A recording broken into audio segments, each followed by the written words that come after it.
Canada Post is trying to escape a burning building.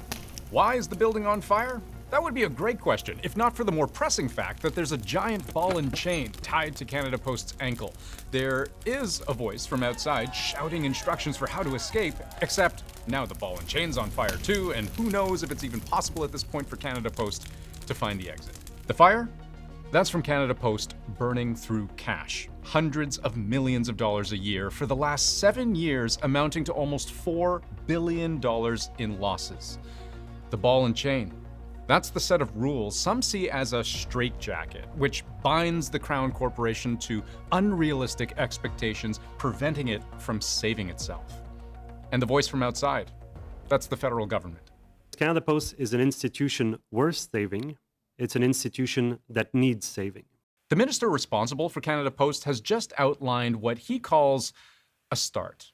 This is a pivotal moment, not just for the corporation, but for Canadians who rely on it every single day.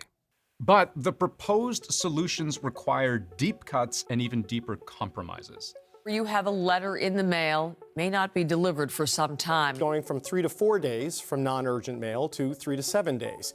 And they will end home delivery. And the response to that from employees, the union, which has been locked in bitter negotiations, they've just announced they're going on strike again.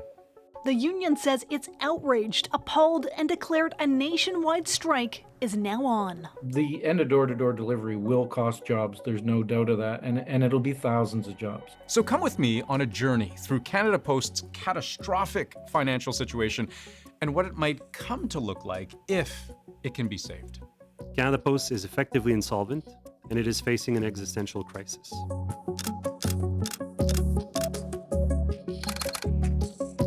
The key to understanding Canada Post's financial trouble is that its greatest strength may have become its greatest weakness. Here's why. Parliament granted a monopoly over letter mail. The letter mail model worked so long as the post office core business is letter mail. And they did that for 2 centuries, and they did it very well. The emergence of the digital economy, which has digitized everything, has destroyed that model. It's made it obsolete. I want to show you something. This graph here shows how the number of addresses Canada Post must deliver to has increased very steadily every year for the last 20 years. So they're having to visit more places. But note how in this other graph, the number of letters they're delivering to each address has steadily gone down. That's a huge problem because both realities taken together make for a crippling hit to efficiency. Like, that's a lot of running around for not much payoff at each stop, which is a downer if you're Canada Post, because their first and foremost charter responsibility is of universal service, with rural regions of the country being an integral part of Canada Post's mandate. Translation: Canada Post must deliver mail 5 days a week to all Canadians, everywhere. Every address has to be served in some way. In exchange, they get a monopoly on letter mail. But here's the really bad news. Well, 20 years ago, Canada Post delivered 5.5 billion letters per year. Today, that number is 2 billion. Letter mail was the core business from the very beginning of the post office. In fact, it was almost all their business. With the emergence of e-commerce in the mid-90s and the digitization of everything, letter mail started to drop precipitously. In the last 15, 20 years, about 2/3 of all letter mail has vanished. Their core foundational business, 2/3 of it has disappeared. Parcels have not made up for it, and they're not competitive in parcels. There's no real way to overstate how delivering letters was just such a huge part of Canada Post's identity and business model. Each working day of the year throughout Canada, the post office handles about 10 million pieces of mail. Canada Post says it made almost $100 million in the past year, and it expects even bigger profits in the future. But who sends letters anymore? Fewer and fewer people. And so you get this situation where, according to the federal government, according to Canada Post, according to an inquiry examining Canada Post's future, the very thing that has made the corporation so successful in the past is now potentially the thing strangling it to death. The business model of a courier company is profoundly different. You only go to one address when you have a parcel to take there. The letter mail model says you must go to all 17.5 million addresses 5 days a week, 52 weeks a year. It's unbelievably expensive, requires massive amounts of overhead, which are no longer sustainable. Or, if we go back to the analogy of the burning building, it's the ball and chain. Now, Canada Post's union sees things very differently, and we'll get to that at the end. But the fact of the matter is that Canada Post had to take out a $1 billion loan earlier this year just to keep it from complete financial collapse. And remember that record loss last year? I didn't tell you, it would have been much higher if Canada Post hadn't chopped off 2 of its fingers, selling all of its shares in SCI and Innova Post. They do logistics and IT, respectively, sold in the spring of 2024. The proceeds of those sales, they really needed. You can find in Canada Post's own annual report, the corporation selling pieces of itself worth about $350 million. All that just to limit its losses that year to just under $1 billion. It's not a static situation. The number of letters mailed declines year after year. Their market share loss in parcels gets bigger and bigger year by year, which means the deficits are going to get bigger and bigger year by year. This year was $1 billion. Next year it could be $1.5 billion or $2 billion. 3 years from now it might be $3 billion. So, how do you save an operation that loses millions of dollars every day?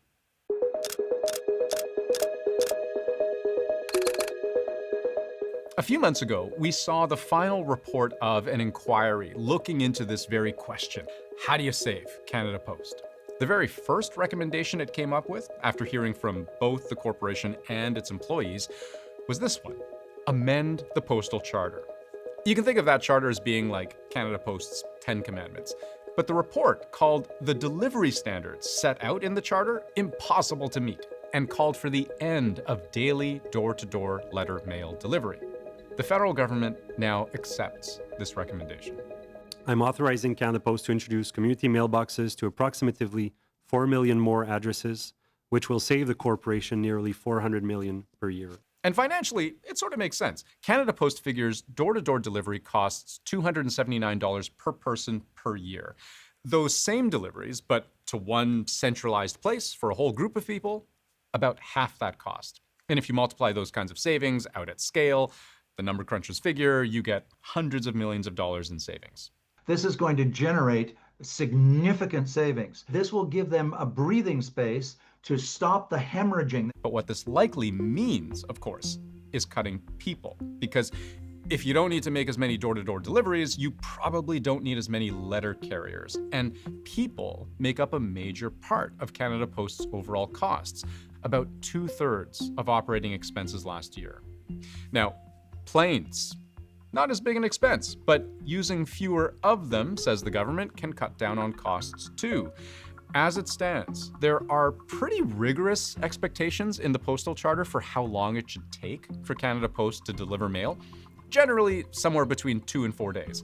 But the federal government wants to change this, sending non-urgent mail by ground instead of air, which stretches out that delivery window from 2 to 4 days to 3 to 7 days. Basically adding a day or 3 to how long it takes for a letter in Canada to get from sender to receiver.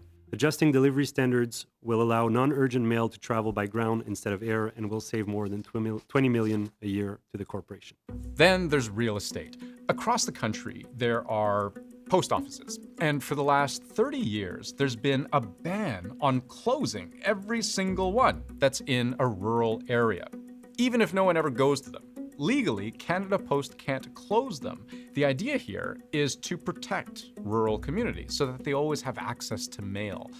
Problem is, says Canada Post and the government, a lot of these rural areas aren't so rural anymore. They've urbanized. And so maybe that dedicated post office doesn't really get used anymore because it's more convenient for someone to go to the little Canada Post outlet at Shoppers Drug Mart instead, but you can't close that dedicated post office because 30 years ago, there wasn't another option. The need to save across the board is clear. It would be frankly inconsistent in this atmosphere of cutting for the federal government to be stepping forward constantly and just doling out a bailout, because it didn't want to kind of grapple with this fundamental mismatch between the revenues of Canada Post and its operations costs.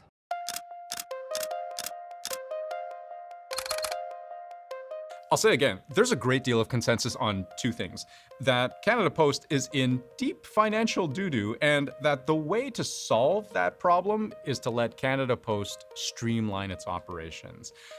But there's not total consensus on that, because the people whose jobs are on the line, the union and the employees, they are among another group of Canadians who believe it's Canada Post that has dropped the ball badly, and that workers shouldn't be the ones made to pay. They definitely are, the last few years, not making money. That's clear. There's questions about why that is, and people will say, well, it doesn't matter how that is. We've got to move from here. But how do you move from here with the same management that got us into this problem? They don't understand the work. The union makes a few arguments that, for example, there's too much uncertainty in the air right now to make these kinds of changes because the two sides are still negotiating a new contract. We're in the middle of a strike action, and we've been since May. And before May, we were sitting in a spot where the government had paused a strike that happened last year. So customers didn't come running back. Another argument that executive pay is part of the problem, around $15 million in compensation last year alone. But if you set money matters aside, their central point is really that you can't just look at Canada Post as being simply a deliverer of mail, that it's more like a living network, a service that doesn't just reach every community in the country, but that also knows members of every community. One report from the National Institute on Aging saw potential here, exploring whether postal workers are uniquely positioned to conduct wellness checks, for example, on people in need. Canada Post boasts the largest fleet of vehicles in the country, almost 14,000, and a workforce that already conducts daily home visits in most communities. We need something that's sustainable, not a sunset industry, and it's there, and there's money to be made. So the question some ask, wouldn't it be a colossal waste of potential if the government began to see Canada Post as a liability?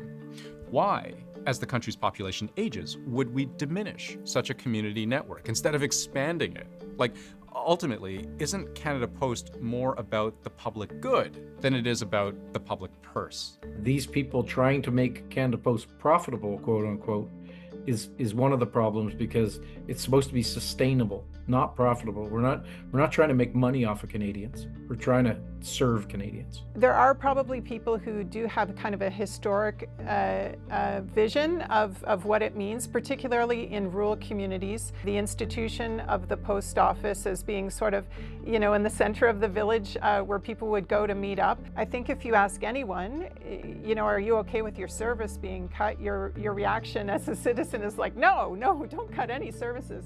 But a pain point for both sides is that disagreement on what the future of Canada Post looks like itself costs money. The last postal workers' strike, less than a year ago, went on for 32 days during peak holiday season.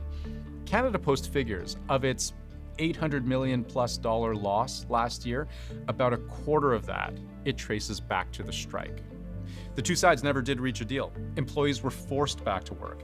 And now, dealing with a corporation even further in the red, even closer to bankruptcy than ever before, they've just decided to go on strike again.